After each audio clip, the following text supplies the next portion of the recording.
Hello, my name is Jeff Persbillo, and I'm the director of the Harper College Speech and Debate Team. Welcome to our informational video, where I'm going to explain a number of things, including how a speech and debate tournament works, how we practice, how we travel, any costs, and information regarding how you can get started with the speech and debate team right away. So let's get started. The first thing I want to talk about is how a tournament works. If you were to ask me, I would make the analogy of a track meet or maybe a wrestling meet if we want to compare it to sports. In a track meet, there's all kinds of different events. People are running long distance, short distance, they're doing some of the field events, and everybody competes in those events individually. Their hope is to run fast enough or jump high enough to make it to the finals. And if you make it to the finals, you get to compete again and your points go towards the team, and that's how team sweepstakes works. So that's basically how a speech and debate tournament works also. We begin by prepping and practicing here at Harper College. We'll get into our practice schedule and the times that we spend together getting ready for tournaments a little later in the video. But all of our preparation happens back at home, and we don't go out to a tournament until everybody's ready. We're never going to stick you into a tournament unless you are completely prepared for what's going to happen there. So you join the team, stick with the program, and before you know it, you'll be ready to go into a tournament. We travel to a local school. Our travel is, for the most part, in Illinois. We do some one-day tournaments and we do some two-day tournaments. And then typically in a year we do two or three long-distance tournaments. Like we'll travel to Tennessee or St. Louis or New York City. And then we have our two national tournaments. The nationals are usually in April, and that's when our season ends. So our first tournament's usually in around October, and our last tournament is in April. Once we get to the school, we compete in what's called preliminary rounds, or the preliminary heats. So if you were to write a persuasive speech, you would do that persuasive speech 2 or 3 times for different judges in different preliminary rounds. You'd get scores. Those scores go back to a tabulation room where a group of coaches are adding up numbers on a computer, and they'll decide who makes the finals. And then when you make it to the finals, you compete again, and your points contribute to the team once you make the finals. Now, a lot of people ask, how many of these public speaking events do we take to a tournament? If you're doing persuasive speaking and that's the only event that you have, then you can take just your persuasive speech to the tournament. But just like in track, if you're a good long distance runner, you're going to run the mile run, and you're also going to run the 800, and you might run the relay. So same thing happens in speech and debate. You could take as many as 6 events to a tournament, and by the time we get to January and February, many of our students have somewhere between 4 and 6 events. I think if you were to take 1 or 2 events to a tournament, because of the way it's scheduled, you might be a little bored at the tournament. There might be a lot of downtime for you. So we start you with 1 event, and then when that one's ready to go, we add a second event, and then we add a third event, and then a fourth. I think 4 is average. So you'd have 4 public speaking events to take to a tournament, and that's a nice, kind of stable of events for you to take to the tournaments. And by the way, you don't rewrite the speeches every week. So once you take that persuasive speech to your first tournament, you're going to take the same speech to every tournament after that. However, you're going to get feedback from the judges, and we're going to make small changes in those speeches from week to week. I talked a little earlier about advancing to finals. I got a little ahead of myself on my PowerPoint here, but that's when you score points for the team. When you make it to the final rounds, 6 people in every single event make it to the final round. So if you take 4 events to a tournament, it's possible for you to be in 4 final rounds. And that's why we suggest more than 1 event, because it kind of increases your chances of being in a final, which is what everybody wants at the tournaments. They want to make it to the finals. The audiences get bigger.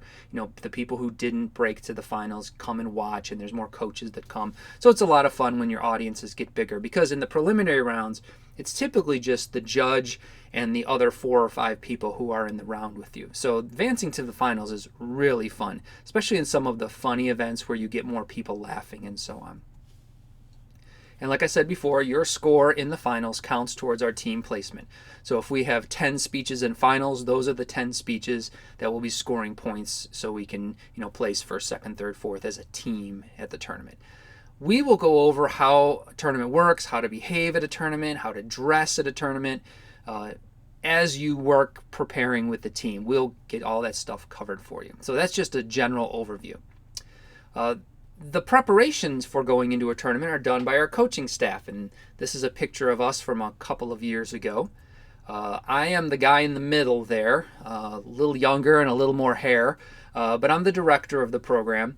I pay all the bills, I make all the hotel arrangements and the travel arrangements. I take care of any problems that are going on with the team or the needs that the coaching staff has, looking for material and so on and so forth. So I'm kind of the center of the coaching staff.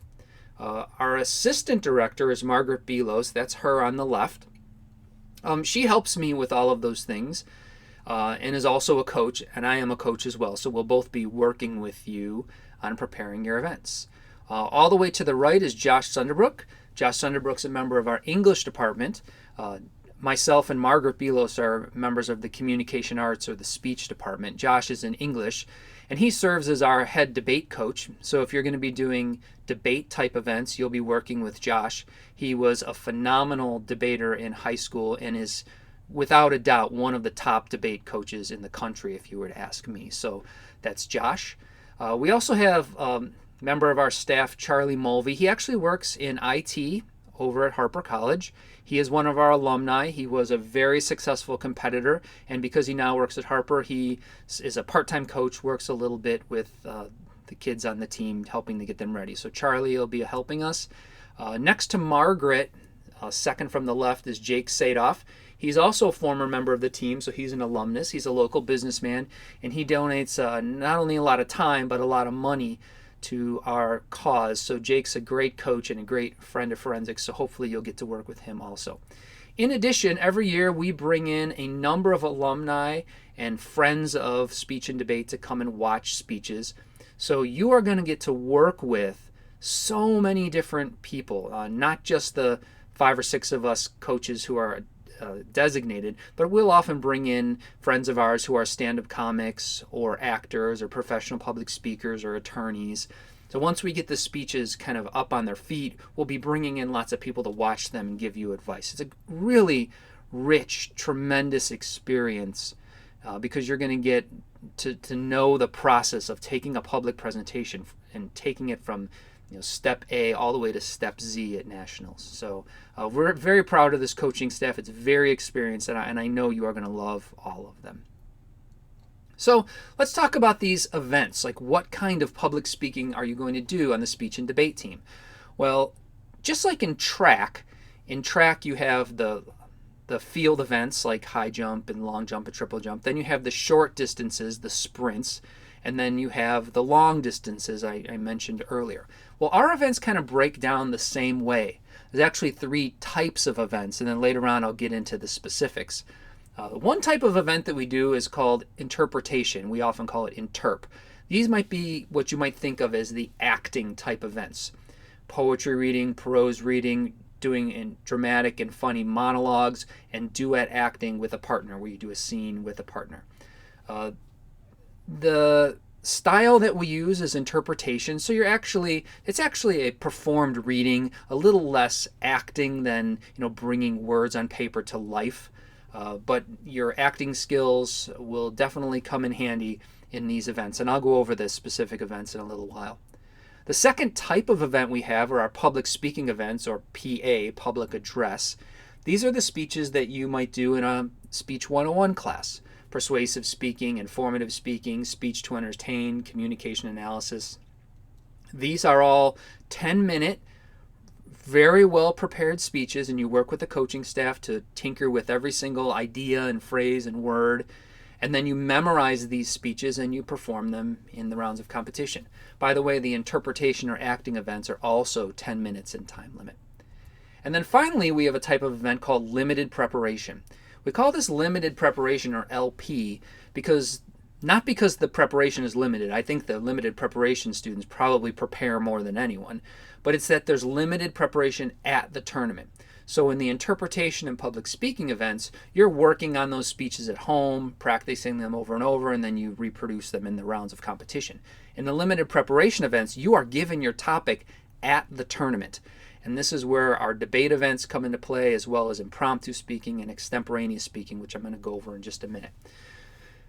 Can you do all three, or can you do just one? The answer is yes. If you come to the team and you just want to get some experience with your acting skills, then the interp events are what you're going to do. Quite often our students who do interpretation or acting events often will kind of stray a little bit and maybe pick up one public speaking event because they're fun. But if you come to us and say, no, I'm not a good actor, I don't want to do that stuff, I don't want to learn about that, I just want to write speeches and perform, then public speaking events are for you, and that's all you have to do. And if you want to experiment with a little interpretation or limited prep, you're more than welcome to do that. And then some people come saying, no, I want to be a politician, I want to be a lawyer, I want to go into business, and I want to learn to speak on my feet.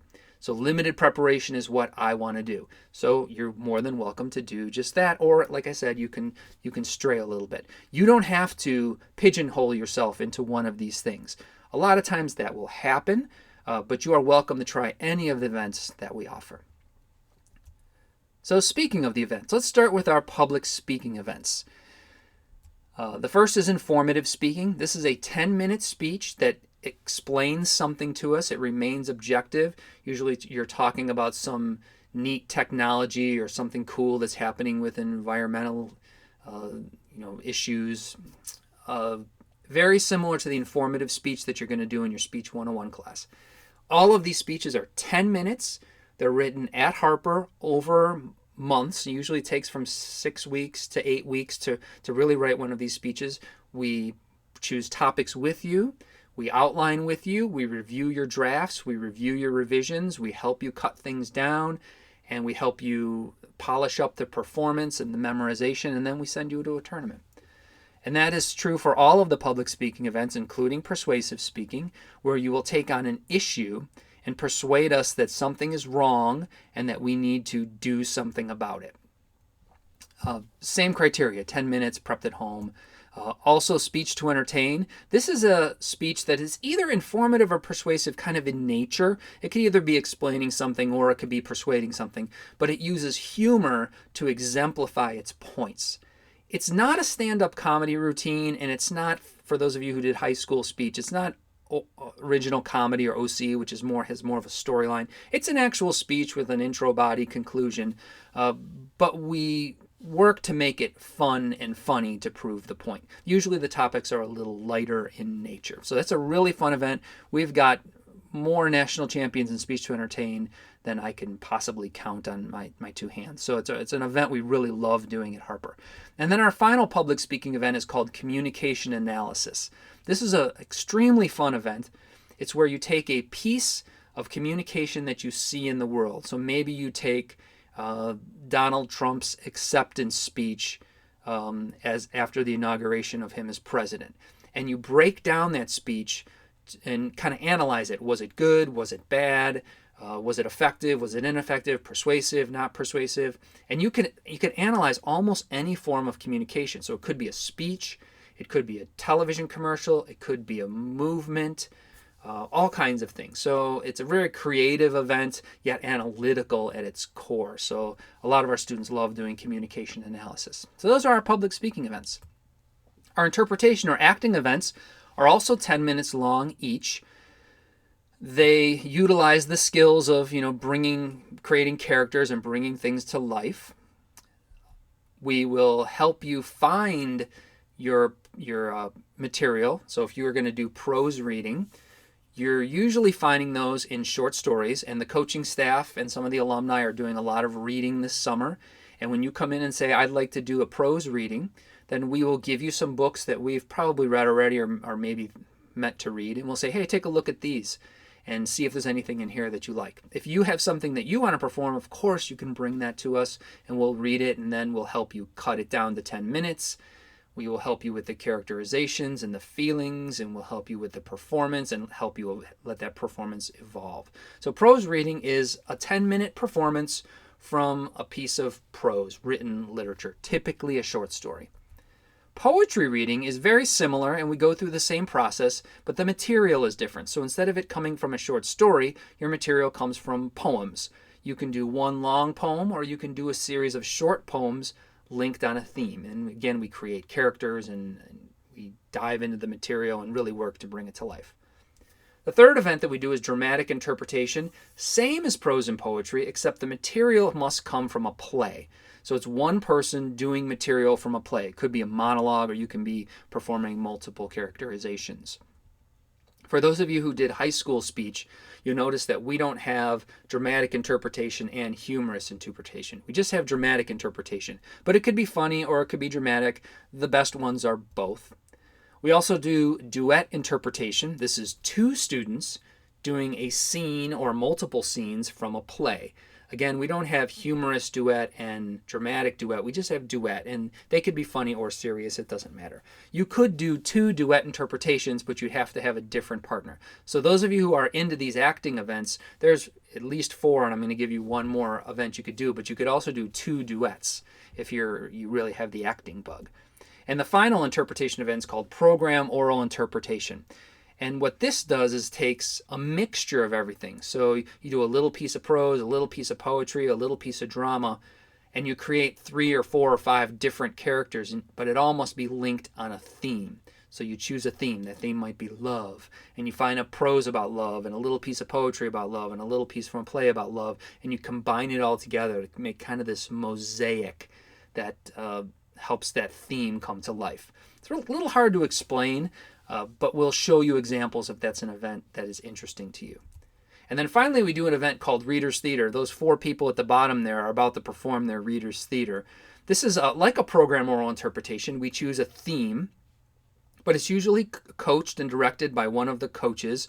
They usually write it also or find the material for it. It's 25 minutes long. It can have between 3 and 6 people in it. We typically go 3 or 4 people. And you all work together to bring this theme to life by doing various readings of prose, poetry, drama, duet, and so on and so forth. So these are really great events. We look forward to working with you on those.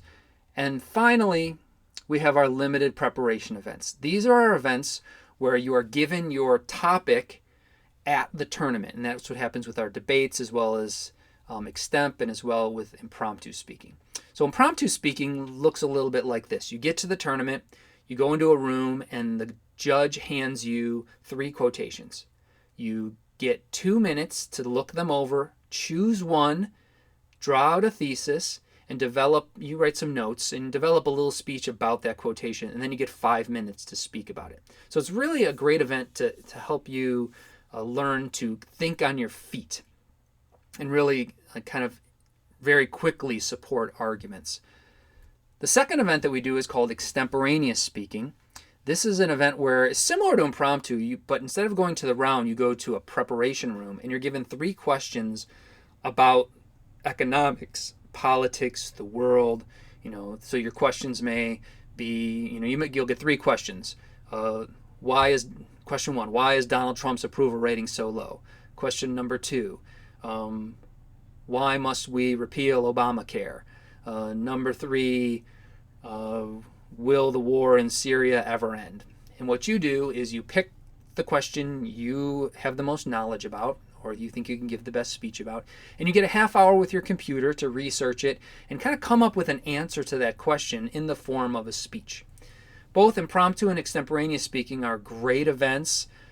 Typically our students who are history majors, poli-sci majors, business majors, people who want to be attorneys will do these events, but they're open to absolutely anybody. We've had English majors who have done these events. Once you learn impromptu and extemporaneous speaking, you could take those same skills and go into our debating events. Now, I know some of you are probably joining the team because you're joining the debate part of the team and not the speech part of the team. And this is where the information is specifically related to you. So we have 2 kinds of debate. We have public debate, which is one-on-one debate, and we have parliamentary debate, which is 2-on-2 debate. Public debate, you get to the tournament. It's just like extemporaneous speaking. You're given 3 resolutions. You choose one of them, you get 15 minutes to prepare your arguments, and then you go into a round and you, the student from Harper College, will debate against another student from College of DuPage or Harvard or whoever we're debating. And it's formatted, so we'll teach you the format, and you get 6 minutes, and then they get 6 minutes to respond, and then you get to ask them questions, and they ask you questions, and then you give another argument, and they give another argument. So it's a format we'll teach you. It's really fun. Parliamentary debate is similar, but it's 2-on-2. So it's 2 students from Harper against 2 students from the College of Lake County or whoever we're debating against that weekend. And it's also formatted, but you have a partner with you that's helping to ask questions and develop your arguments. That's also a limited preparation event. You get the topic at the tournament.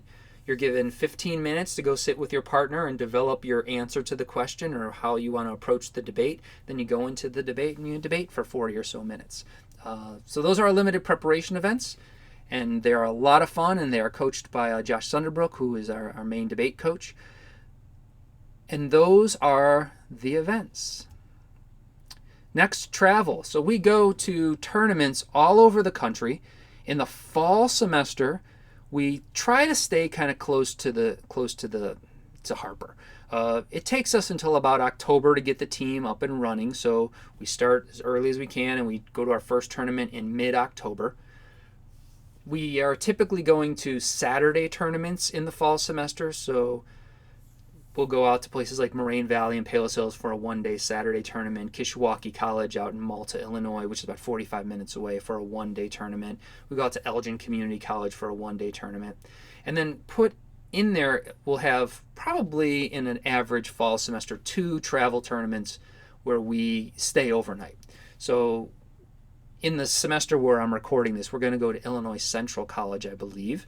And we leave on Friday morning. We travel down to Peoria.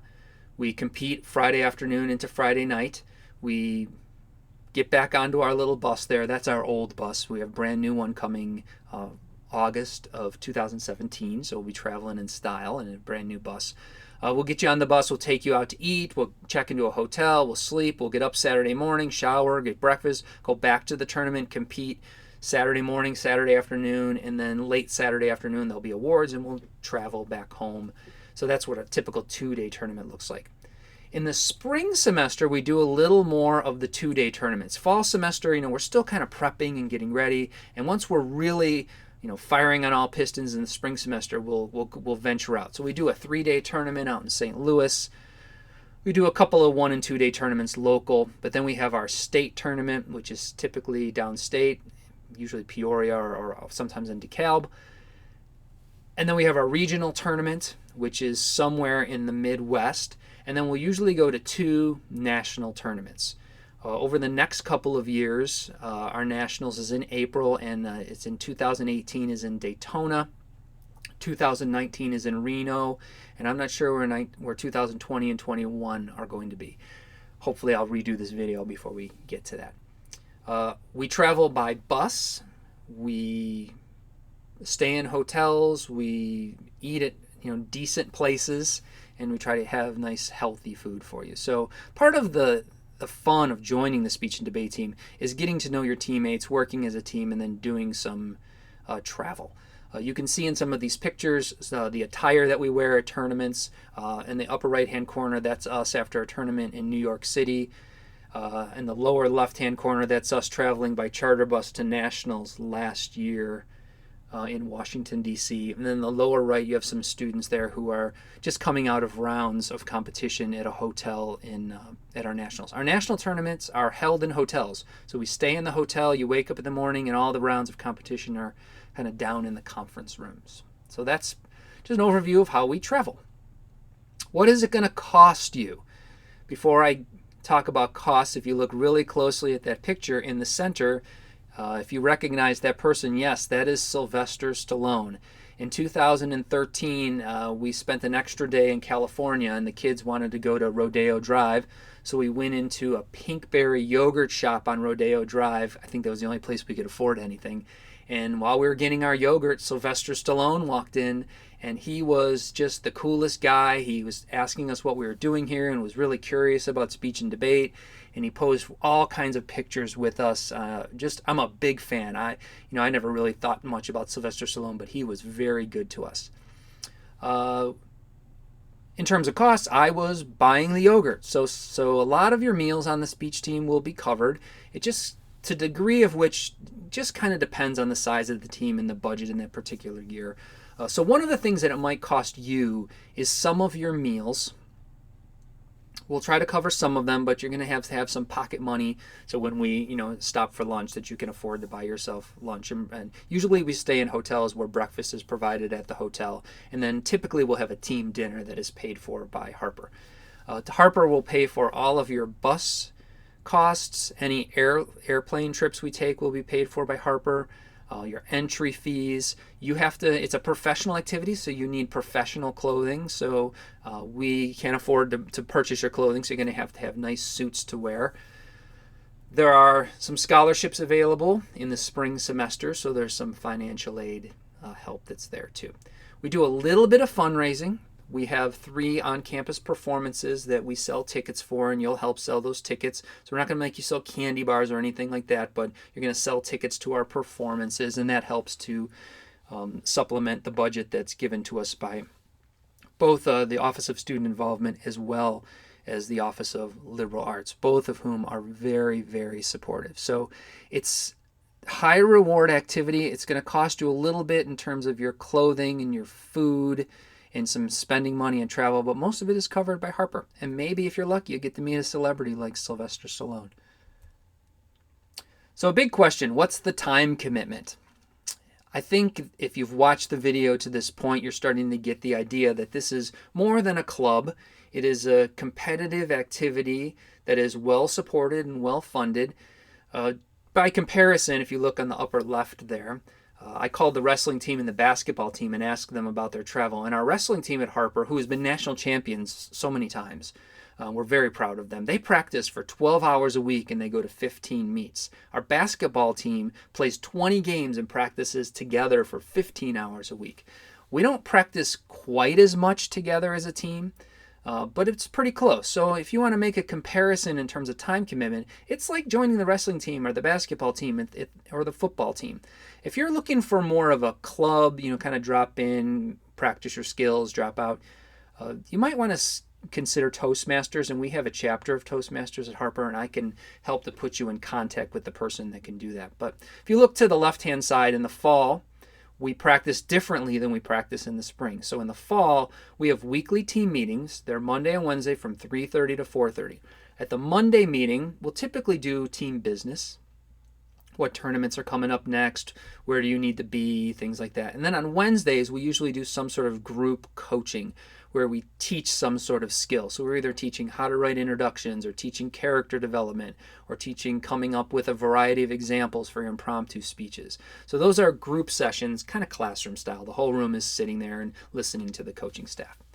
We'll also schedule a 1-hour individual coaching session per week. So you will get a 1-hour slot somewhere that fits your schedule with one of our coaches that's yours every single week. It's just you one-on-one with the coach to get whatever help you need, ask whatever questions you need, and we will fit that around your schedule.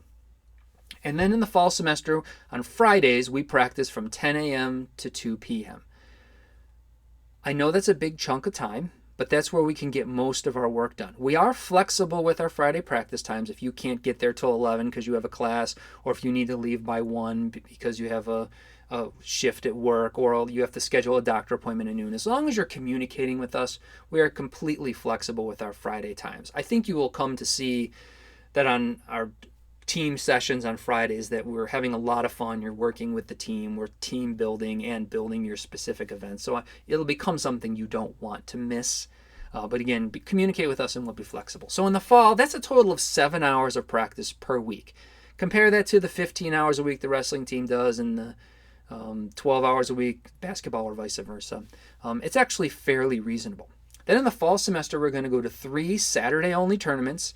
So we leave pretty early in the morning, 7, 8 o'clock, and we get home pretty late at night, 7, 8 o'clock. But that's a full tournament in one day. We'll also go to 2 Friday-only tournaments, which start a little later in the afternoon so you could sleep in, and go a little later into the night. We get done around 7 o'clock. Those are the public debate tournaments, and one of them is actually on campus at Harper, and one of them is not too far away at the College of DuPage. And then in the fall, we'll slip in 1 or 2 overnight trips. It just kind of depends on what the team needs and how fast we get prepared. So we'll have as many as 6 or 7 tournaments in the fall semester, but you might not go to all of them. Our hope is that you'll go to all of them, but again, with the fall is our main idea is to get prepped because the bigger tournaments come in the spring. Then in the spring semester, we practice a little differently.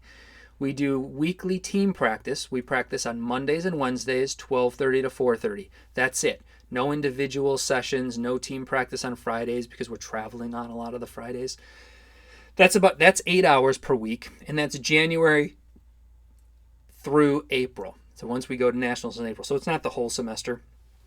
The first week of April, once we get back from nationals, we don't have practice anymore. So and then April and May, you'll have your Monday, Wednesday, 12:30 to 4:30. We will help you with your course schedules. So we will counsel you and help you to make sure that you're not taking classes Monday and Wednesday, 12:30 to 4:30.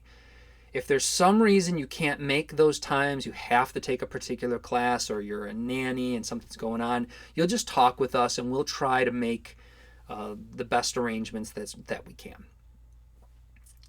In the spring semester, as I talked about earlier, we go to 5 overnight trips as well as 2 national tournaments. And I talked about what those national tournaments are.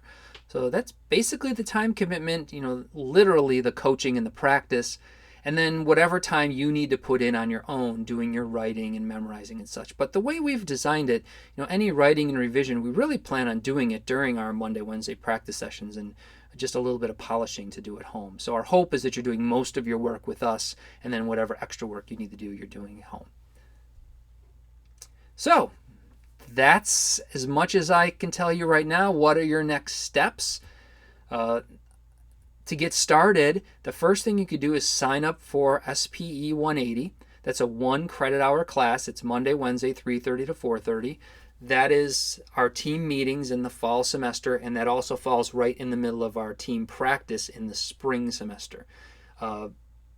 You'll take Speech 181 your second semester, Speech 182 your third semester, maybe that's summer, and speech keeps going on. So you get 1 hour of college credit for every semester you're on the speech team. That counts towards your elective classes for your associate's degree. So in your 21 hours of elective classes, if you're on the speech team 3 semesters, that's 1 less class that you have to take. So that's 3 credit hours. So there's a little bit of a reward there. You get some college credit for being on the team. You could also go to our YouTube channel, just search for Speech Coach 1200, and you could look at some example speeches. Or you could look at more resources on our website. Go to www.harperspeech.net and click over to Speech and Debate.